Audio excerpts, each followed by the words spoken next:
Before we begin, let me preface this by saying that this is not a review. This is not a recommendation. I know that Jedi Survivor has a number of performance issues, and I know that the lack of transparency by Respawn before launch was really frustrating. They put out a tweet talking about the PC performance issues when really there's performance issues among all platforms. But this video is going to talk about the one reason I believe Jedi Survivor is a leap over Fallen Order. And even through all of those issues, I really enjoyed my time with the game. The footage you're seeing is captured on PS5, and I tried to cut out as much of the frame rate issues as possible, but yeah, it's going to look a little janky. It just is what it is. Enjoy the video. Jedi Survivor is everything you want in a sequel. It's bigger, it's bolder, it's more ambitious. Cal is edgier, I guess, if you really want something like that. But it's one of these games, and it's one of the rare sequels that adds and doesn't subtract. Because if you've noticed, a lot of sequels, they tend to give this weird thing where you get attacked and you lose all of your abilities. Happens a lot in the Metroid games, happened in God of War 2 and 3. But in Jedi Survivor, you're fairly capable from the jump. And I really appreciate that. Cal already has access to his force abilities, so he can push and pull and confuse and also slow down time. And you're going to really want to slow down time because you will be surrounded a lot. And, you know, honestly, I think that's where the game kind of breaks down in terms of its combat because it gets really messy. Imagine you're trying to parry various enemies that are swarming you while being shot at from a distance by at least 4 or 5 enemies. It sometimes works and it sometimes doesn't, which is sad because honestly, I like the new skill trees. I do. I like the new stances. I like the fact that there's an ability called Aerial Ace, which is really broken and kind of spammy. I beat one of the bosses in this game spamming the ability because it barely takes up any force power and was always interrupting their attacks. It was in a last phase and I just thought, well, maybe I can just use this ability to see if it works, and it did. It was really broken. Parrying is still central to combat, and it does feel better this time around, but in my opinion, it still feels a bit loose. There's a better rhythm to it when fighting elite enemies or bosses, and I generally enjoyed all of those encounters. It just really reminded me of Wolong or Sekiro. So, the big addition in combat is the introduction of an AI partner, and these are really useful, and they're really effective. In fact, they make the game a lot easier, and when they do show up in a boss fight, it can be pretty unfair. It trivializes that boss fight. I don't care what anyone says. You can direct them via an ability in combat, and that cooldown is so quick. So if you want an extra challenge, just try not to use any abilities. They're optional. But in my opinion, it's fair game because you're constantly being surrounded, so why not even the playing field? Now the additions to combat are nice, but they feel familiar. So where does Jedi Survivor truly take that leap over Fallen Order?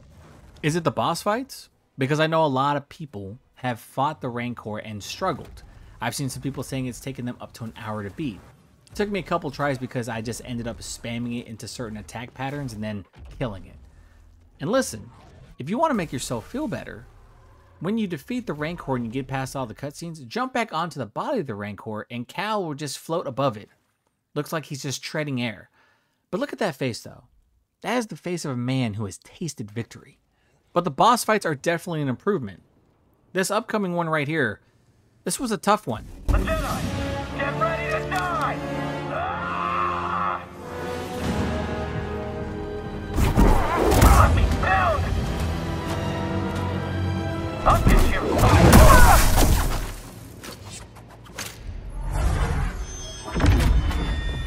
That one was a toughie. Had me thinking up all the different strategies. Rick, the door technician, much respect. Is it the beasts that you're able to tame in this game that allow you to traverse these crazy looking environments? No, it's not. Even though it is really cool. The real draw, the real improvement in Jedi Survivor is the platforming. Just take a look at this majestic and graceful move by me. I am absolutely killing it. Gliding through just these zip lines, jumping in between, prepping myself for combat because platforming is not only an essential part of puzzling, but it also helps you get the drop in some of these enemies. Ignore that. Ignore that. I did not miss. Damn it, Respawn. Why did you have to make that so janky? I thought I was looking really cool right there. And by the way, that happens a lot in this game. But honestly, where Jedi Survivor truly takes that leap over Fallen Order is the platforming. My goodness. This might honestly be some of the most responsive and just flat out fun platforming that I have experienced since Uncharted 4. I love the movement in this game so much because Cal moves with pace. It doesn't feel like there's any wasted movement, and because the platforming is so responsive, it makes you want to explore. The environments found in Jedi Survivor are huge and are littered with hard-to-reach places that require the player to be creative in their platforming. Combining mechanics to ensure that you can just make it to that last point is incredibly satisfying. I can't tell you how many times I navigated an area and came away with a smile on my face because the platforming sections are incredibly creative. They're like little puzzles, right? And I think the only janky mechanic in terms of platforming is when you have to jump off a wall and jump back onto it to reach the top. It just looks really weird and unnatural. Beyond that, though, I have zero complaints. Now, the footage you're going to see to the end of this video is going to really highlight Jedha. I feel like for this planet, it is probably going to have some of the most creative platforming puzzles in the entire game. Now, there are some at the end of the game that I feel are really great, but I don't want to spoil people too much because in this section at Jedha is where you get the air dash. And let me just say, I need that ability to be in every game. If you have magical abilities, if you're a mutant, if you're a superhero, if you have force powers, whatever, give me the air dash because it really opens up platforming. It really makes all of these sections in the game in which you're like, how do I get there? How do I open that door? All that type of stuff. The answer is the air dash. And in Jedha, they really do a good job of saying, here's the ability, here's what you're capable of, and here's what you're going to need to do to figure out all these platforming puzzle sections. And it is phenomenal. I loved it. I cannot, for whatever reason, hate Respawn too much for the performance issues because my mouth was dropped the entire time when I was running through some of these platforming sections and I was like, air dash, air dash, air dash, spam it. Have a good time with it. There's an entire section in Jedha that really kind of emphasizes what the air dash is really capable of, and it's fantastic. Seriously. It is one of those things where I feel like this is how the game really opens up to you because before then you're like, okay, it's a little bit better than Fallen Order. I think the environments and the visual diversity is great. The character growth, great. All that. Get that shit out of the way. Platforming. That's where the leap is. Not only does it work in combat, it works in puzzles, which are greatly improved. But just platforming by itself. Because, it's like Breath of the Wild or the upcoming Tears of the Kingdom.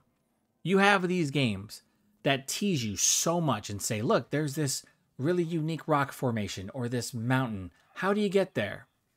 And you will do your damnedest early on with what you have because you're like, oh, maybe the developers will throw me a bone here.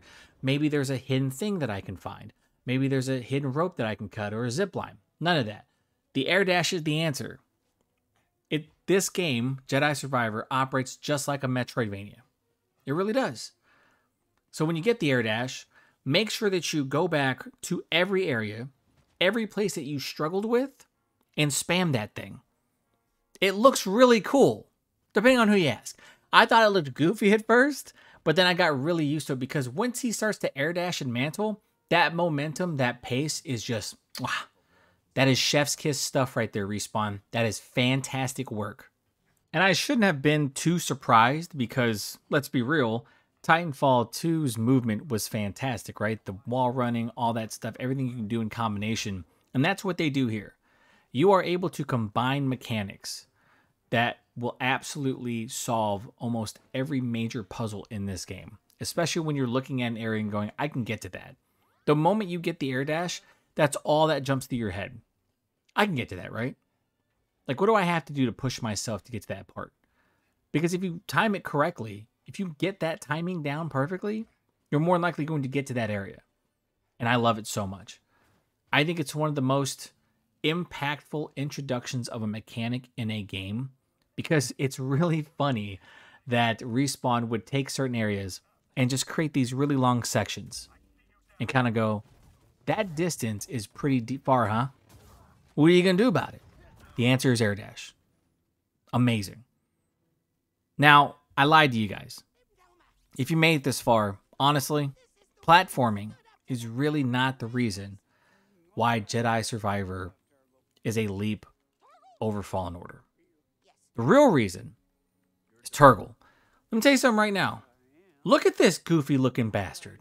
That's Invader Zim. Turgle is the man. Worship at the altar of Turgle. I'm telling you, Turgle's the real reason. I don't give a shit what anybody says. Screw all this other stuff. The only character I want next Respawn to have its own video game is Turgle. Turgle's it. Turgle is life. If you like this content, like, share, and subscribe. I'm Turgle from Jedi Survivor, and I'll talk to you next time. See ya, Space Cowboy.